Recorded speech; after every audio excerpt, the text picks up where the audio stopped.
What do you think about this situation? I think it's really sad and ridiculous too, but I think it's a bad mark on the water company in the city of Cleveland for not taking care of their elderly properly, not addressing the issues properly when it comes up, not responding to phone calls, to personal going down to the water company, waiting, sitting, trying to see someone to get it resolved. Jesse originally called and said, hey, cut off the water in October. What'd they tell you then? So they said it would take a month to turn the water off. So in November it would be off. That's what they said then. And then in January, my mom received a bill, and it was in the thousands. So she knew something was wrong. And because the house was vacant, because they had moved out, they went to check and see what was going on at the house, and it had flooded out the house because it had been running all this time, the water. And so altogether, it's running close to about $6,000 between the water and sewage bill. All because they did not... They didn't turn the water off like they said they were going to do. So what's their defense? I know you guys called. So my mom called in January. She called them and said, hey, told them what was going on, what happened. And the person she spoke to said, hold on. She went back, talked to a supervisor, came back and said, oh, okay, no problem. You're going to get a one-time moral adjustment, and you won't have to pay this bill.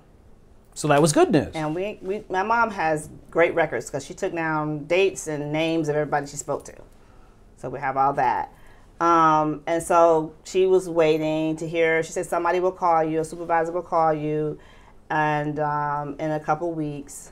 And so time went on. The next month, she called again, spoke to a different person. She has their name. They said, oh, we'll talk to a supervisor. We'll get them to call you back. We'll take your information, and it's pending and what have you. So then they didn't call. No one ever called. Supervisor never called her. And that went on every month up until this point. I mean, she would call several times a month. So you came all the way from California trying to get some answers. Right. And you've got no answers. So I called when I got here. I called them Monday of this week. And I called them to say, hey, let me speak to someone about this. They would not. We'll take your name. We'll call you back. And so since I know they don't ever call back, I said that's not going to work for me. So nothing's happened. So you called us. So then I called you guys. Yeah. How do you feel right now? I mean, it's really sad to me because I asked the guy on the phone, Steve, that I talked to, the supervisor. I asked him, when is it time to just do the right thing? I'm just going to be worried about them because, they're elderly and it's bothering them. This bill is hanging over their head because they had to pay all these thousands of dollars to get the house restored. And then this bill is hanging over their head and they just want it resolved. And I understand that because I don't like stuff just hanging over my head either. So I get it, but they're just worried about it. I don't want them worrying like that. And I'm not here to help navigate it, So what's your main message to the water department? Do the right thing, get rid of this bill.